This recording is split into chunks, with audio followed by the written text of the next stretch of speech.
Assalamualaikum warahmatullahi wabarakatuh. Halo semuanya, kembali lagi di ND Podcast. Semoga kalian semua selalu baik-baik saja. Perkenalkan, nama saya Yuni Indriani. Kali ini saya membuat podcast ditujukan untuk tugas multimedia. Dan buat kalian semua yang dengerin podcast ini, terima kasih banyak. Terima kasih banyak. Dan ini adalah podcast pertama saya, jadi selamat mendengarkan. Kali ini aku akan menceritakan mengenai pengalaman kuliahku dan juga program studi yang aku ambil dan jalani saat ini. Pertama, aku akan menceritakan mengenai pengalaman kuliahku. Aku kuliah di Universitas Negeri Semarang atau bisa kalian sebut UNES. UNES ini terletak di Sekaran, Gunung Pati, Semarang. Aku mengambil prodi Pendidikan Teknik Informatika dan Komputer, jurusan Teknik Elektro, Fakultas Teknik, Universitas Negeri Semarang. Prodi Pendidikan Teknik Informatika dan Komputer ini adalah salah satu dari 2 prodi di jurusan Teknik Elektro. Terdapat 3 jurusan di Teknik Elektro, yaitu Pendidikan Teknik Elektro, Pendidikan Teknik Informatika dan Komputer, dan Teknik Elektro. Program studi ini bertujuan menghasilkan lulusan dalam bidang pengajaran teknologi informasi untuk tingkat pendidikan dasar, menengah, dan program dengan kualifikasi sarjana pendidikan atau S1 yang unggul, profesional, terampil, dan peka terhadap konservasi lingkungan dan sosial budaya. Berawal dari aku lulus dari SMA Negeri 3 Pati, kemudian memutuskan untuk melanjutkan studi ke jenjang yang lebih tinggi.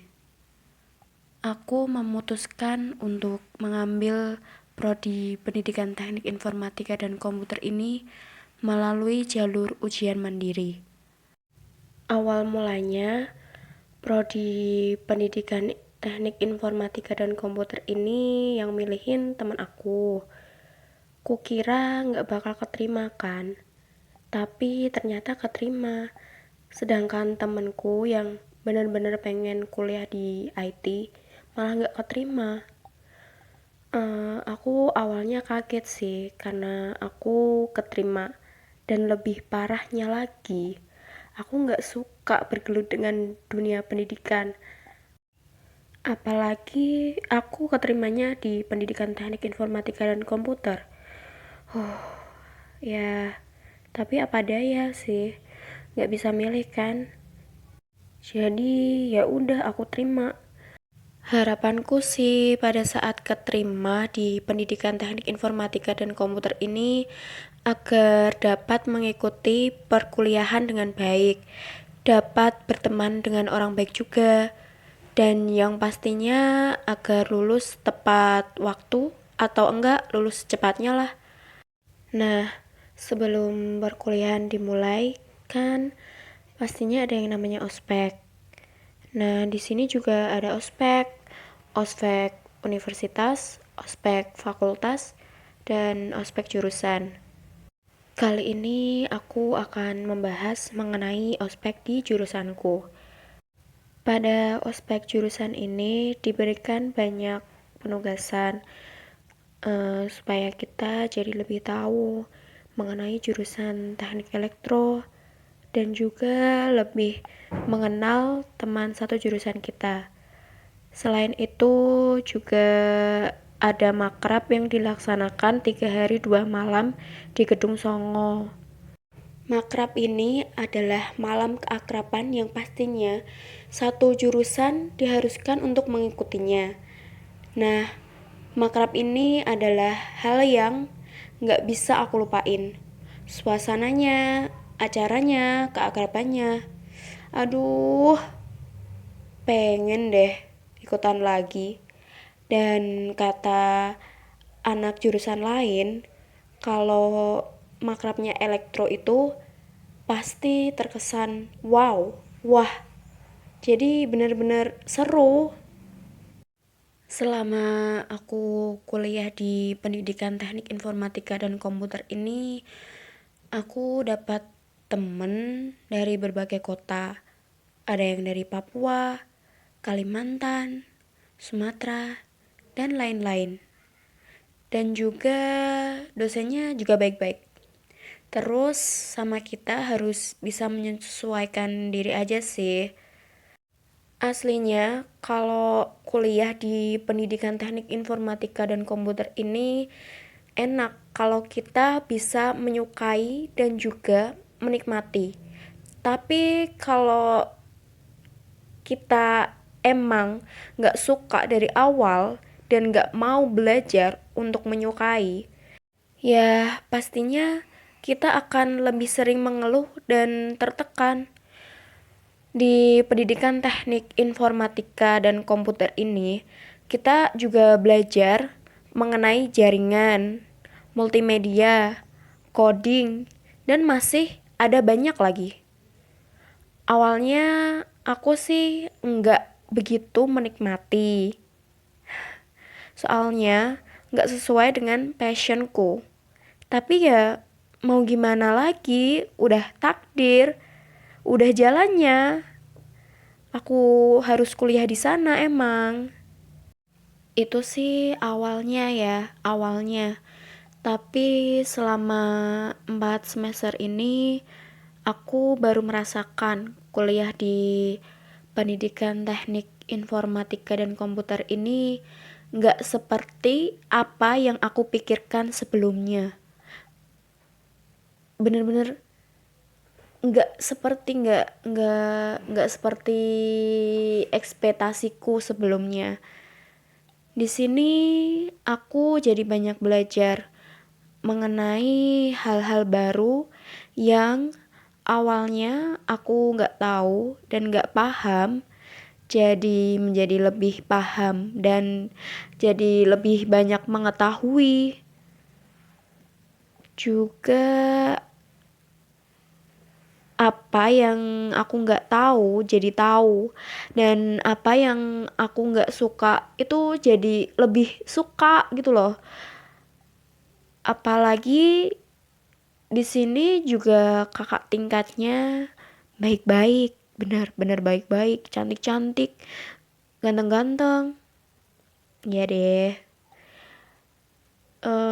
Kakak tingkatnya ini juga mau berbagi ilmu dan juga bisa membantu kita. Kita bisa tanya mengenai materi ataupun bisa pinjam buku mungkin. Selama 4 semester ini juga mata kuliah yang benar-benar aku sukai sih apa ya, multimedia.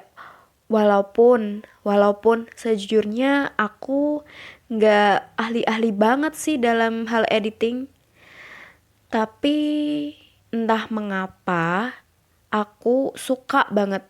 Dan kalau bisa sih pengennya memperdalam lagi biar lebih jago dan ahli misalnya gitu. Dan juga aku tuh lebih tertarik daripada mata kuliah yang lain.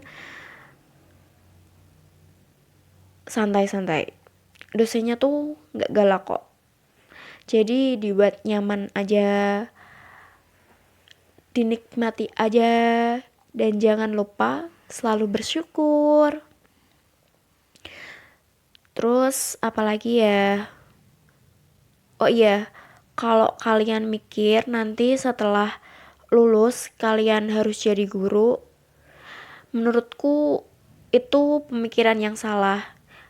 Awalnya sih aku berpikiran seperti itu, tapi ternyata setelah aku menjalani 4 semester ini, ternyata benar-benar pemikiran yang seperti itu harus disingkirkan dan dibuang jauh-jauh. Karena gak semua sarjana pendidikan itu harus jadi guru. Kalian juga bisa jadi yang lainnya. Nih, aku kasih beberapa contoh ya.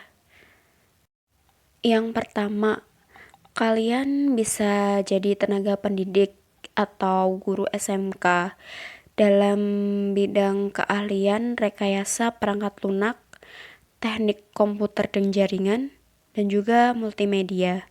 Kedua, tenaga pendidik pada diklat industri atau lembaga pendidikan bidang teknik informatika dan komputer.